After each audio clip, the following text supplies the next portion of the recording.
O trecho final, 16:9, diz que não faz parte do trecho original grego. Isso aí. Ponto final. Bom, Então, eu estou dizendo tudo o que você está falando. mas uma coisa, veja bem. Agora, a ressurreição foi no sábado, não atingiu. Veja bem.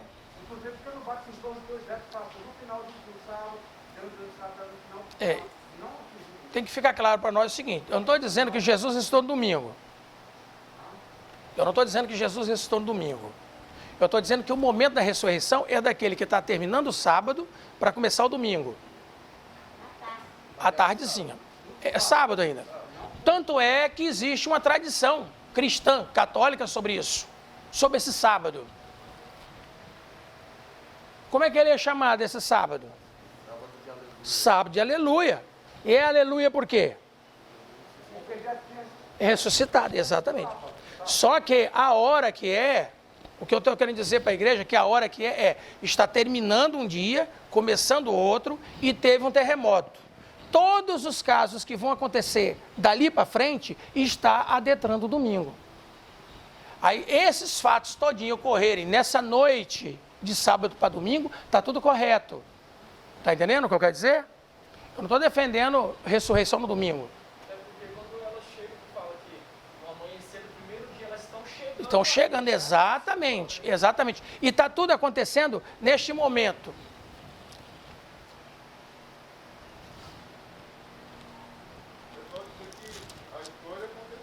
Exato. Exatamente. Ele está ali como uma versão. Espera só um pouquinho aqui que eu vou achar um versículo aqui. Espera só um pouquinho.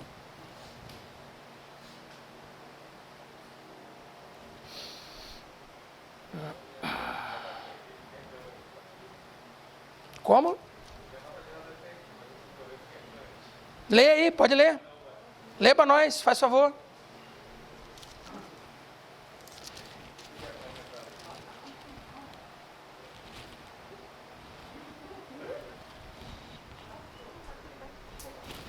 Pode ler, Pacheco. O que ele está explicando aí? Pode ler.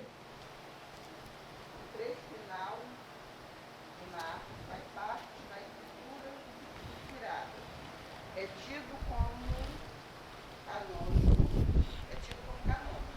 Isso não significa necessariamente que foi escrito por Marcos. Sim, exatamente. De fato, põe-se em dúvida que esse trecho pertence à redação. Peraí, está muito. É pequenininha a letra. De fato, põe-se em dúvida que esse trecho pertence à redação do segundo evangelho. As dificuldades começam na tradição manuscrita. Muitos manuscritos, MSS é manuscritos.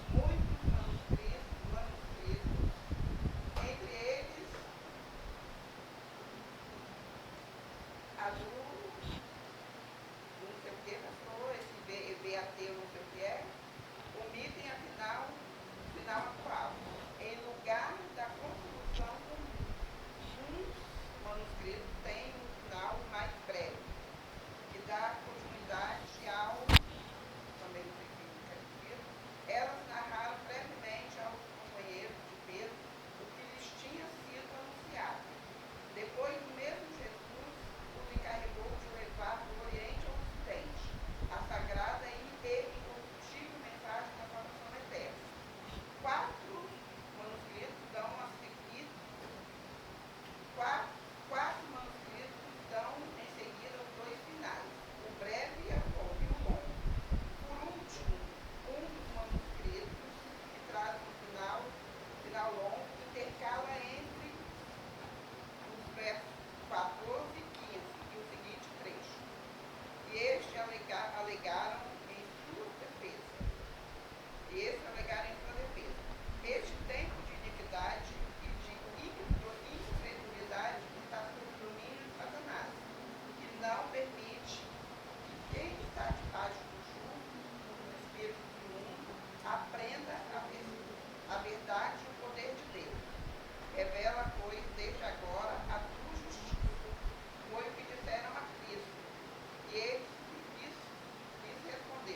Amém. A tradição patrística dá também testemunho da certa hesitação. Acrescentemos que entre os versos 8 e 9 existe nessa narrativa solução de continuidade. Além disso, é difícil admitir que o segundo evangelho, na sua primeira redação, terminasse bruscamente no versículo 8, onde a suposição de que o final primitivo desapareceu por alguma causa por nós conhecida e de que o atual fecho foi escrito para preencher a lacuna. Isso aí. Apresenta-se como um breve resumo das aparições de Cristo, do Cristo Ressuscitado.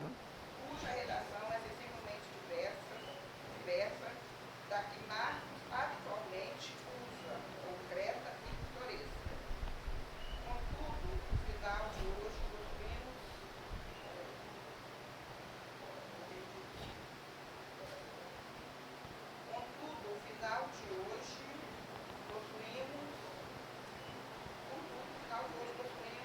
era conhecido já no século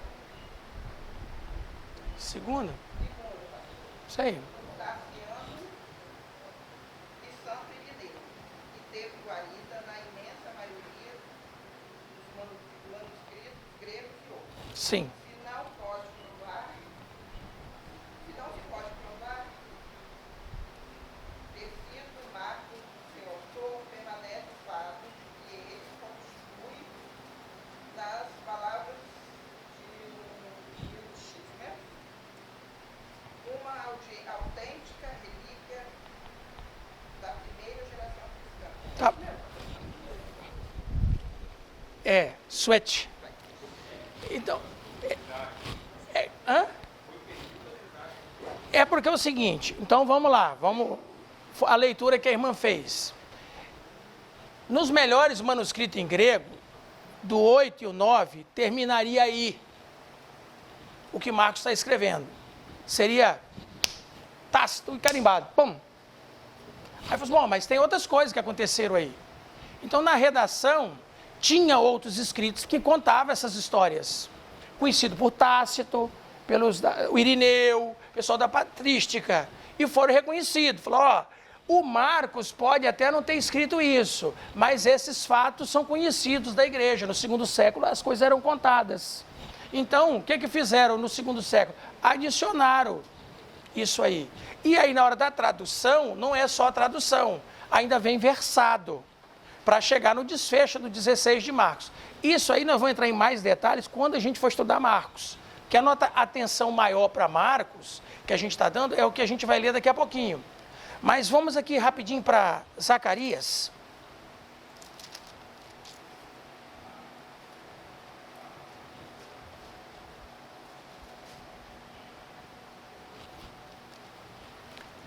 Capítulo 14.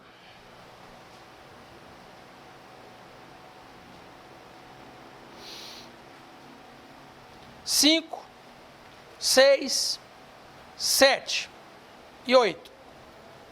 Não, pode ler do 5 ao 9. Vamos lá. Zacarias 14, 5 a 9. Quem vai ler para nós? Faz favor.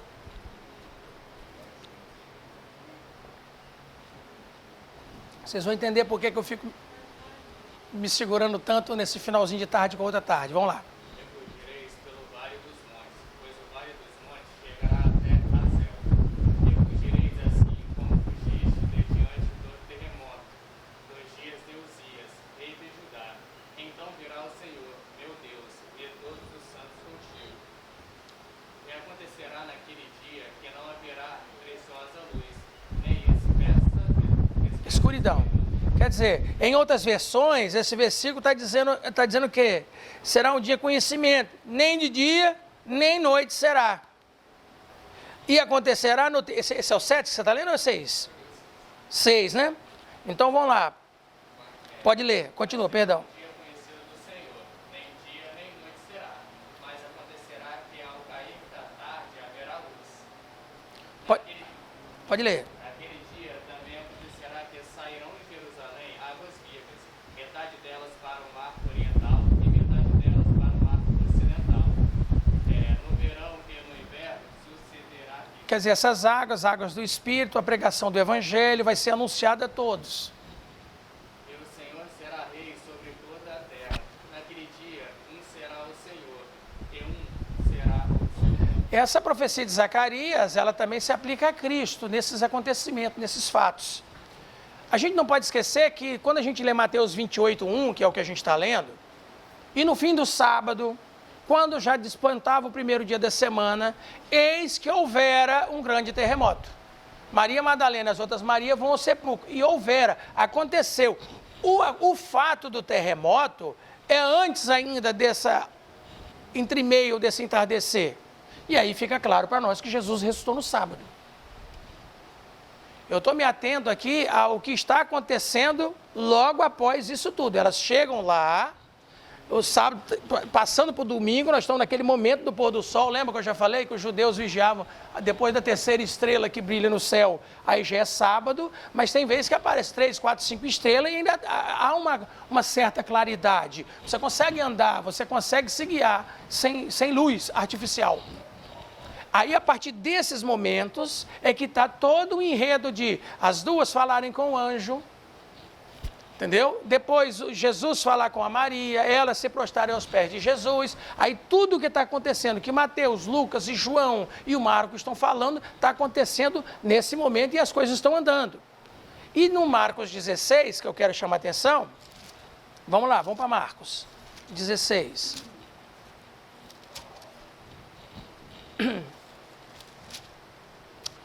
Mateus, espera um pouquinho, deixa eu passar para cá.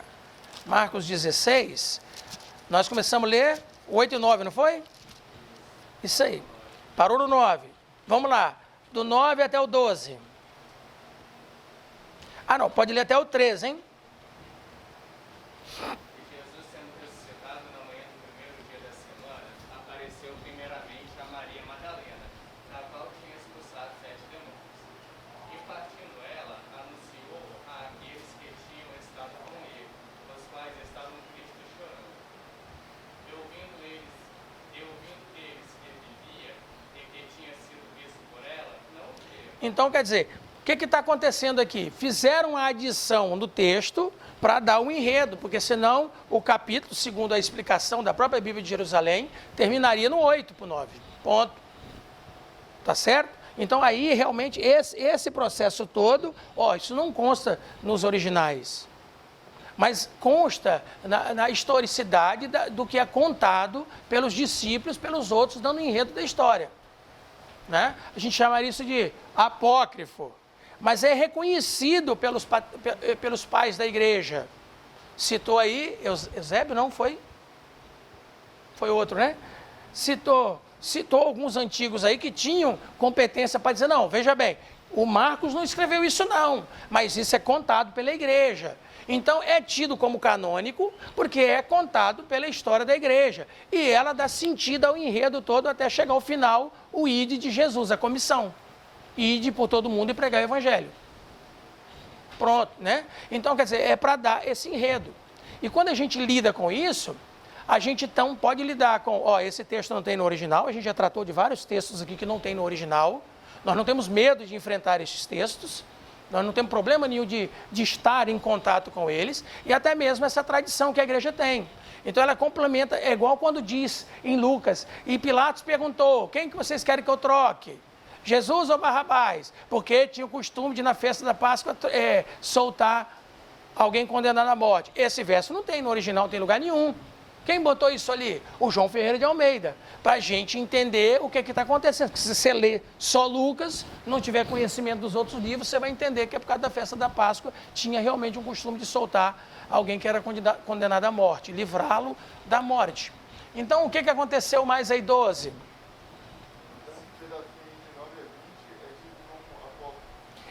Não, eu que estou falando o nome apócrifo, para a gente entender, né? A igreja não tem nos originais, não tem nos manuscritos, mas era contado pela igreja, tinha escrito em outros lugares, e os irmãos daquela época entendiam que isso fez parte da história. Foi colocado na Bíblia e compreendido como canônico, mas as notas de rodapé, a sua Bíblia é protestante? Que está a nota de, a sua que diz também, né? Entendeu? Vai lá e bota, não tem, nos originais foi colocado depois, mas para dar um enredo na história. Ele não ofende a história. A não ser a nossa preocupação, mas diz que é no domingo. Sim, mas essa caminhada de Jesus, esse processo todinho, realmente agora está acontecendo no domingo. Acabou o boto, ele restou no sábado e agora está se passando tudo no domingo. Por isso que é sábado, aleluia. Tá certo? Então não tem problema quando a gente lê Jesus no primeiro dia da semana, fez essa caminhada e esse momento. Não tem problema nenhum, porque ele já tinha ressuscitado no sábado. Aí é o caminho. A gente não pode esquecer o seguinte, poderia me atrever a dizer assim, Jesus depois de ressuscitado ainda guarda o sábado. Ele só vai para Galileia depois que passa o sábado. Está entendendo? Vai esperar passar o sábado para poder fazer a caminhada até de acordo com aquelas leis que eles tinham estabelecido no tempo deles. Mas... e depois esperar, né? Isso é. Então vamos lá. O 16, verso 12 agora. E depois manifestou-se de outra forma a dois deles, que iam caminhando para o campo. Quem são esses dois aí? O que aconteceu? E, indo eles, anunciaram aos outros, mas nem ainda eles creram. Então, aí o que aconteceu no 14? Finalmente apareceu aos homens, estando eles assentados à mesa. Relançou-lhes em rosto a sua incredulidade e dureza de coração, por não haverem crido nos que tinham visto já ressuscitado. Quem são esses dois? Os discípulos de Emaús. Eles estão saindo fora da cidade. Jesus encontra com dois. Vocês estão falando de quê? Ah, de Jesus, de Nazaré, papai. Estão andando. A caminhada é longa. Jesus não vai fazer essa caminhada no sábado, vai fazer essa caminhada no domingo. Os dois, quando ele parte o pão e dá e divide e abençoou o pão, aí nossos corações não ardiam quando a gente ouvia ele falar e tal. Vão voltar e vão falar para os 11. Eles voltam e falam para os 11. O que os 11 fizeram? Não acreditaram. Só vão acreditar quando Jesus aparecer. Aí na semana que vem, a gente vai ver esse aparecimento de Jesus, esse corpo glorioso, ressuscitado, como é que ele se apresenta, onde estão os discípulos, como ele entra por uma porta que está fechada, como ele chega, ele chamou a atenção dos discípulos aqui, lançou-lhes no rosto a sua incredulidade e dureza de coração. Ele não chamou a atenção, viu, quando eu fui condenado lá, vocês me abandonaram, saiu todo mundo correndo, né? E você, Pedrão, você me negou 3 vezes, né, rapaz? Ele olhou na minha cara ainda por cima, não. Isso aí acabou, já passou, já acabou. Ele chamou a atenção pela incredulidade. As mulheres falaram que eu ressuscitei, eu apareci para outros 2, andei com eles, eles voltaram e falaram para vocês que eu ressuscitei. Você, Pedro, você, João, foi lá no sepulcro, viu vazio e não estão acreditando. E ainda depois vai ter o Tomé. E ainda tem o Tomé, que diz que depois lá, né, a gente sabe o que ele falou, né, que só vai acreditar se ele tocar nas chagas de Jesus, nos machucados de Jesus. Então esses enredos são contados, essas histórias são contadas. E também na Bíblia Sagrada tem a versão, e a gente tem que saber lidar com cada uma delas. São desafiadores? São. É por isso que a nossa escola segue assim, de como que a gente faz. Versículo por versículo, às vezes é mais demorado um pouco, a gente se atém um pouco mais a esses versos, e os que estão acontecendo, até para a gente ter bem ampla a nossa mente e o nosso coração a respeito disso. Quando a gente for estudar o Marcos, em especial esse capítulo 16 de Marcos, aí sim a gente vai trazer a foto do versículo, como que está no grego e tudo que se tem a respeito do que a gente tem estudado. Que o Senhor nos abençoe cada vez mais e nos dê um sábado maravilhoso no nome de Jesus. Amém.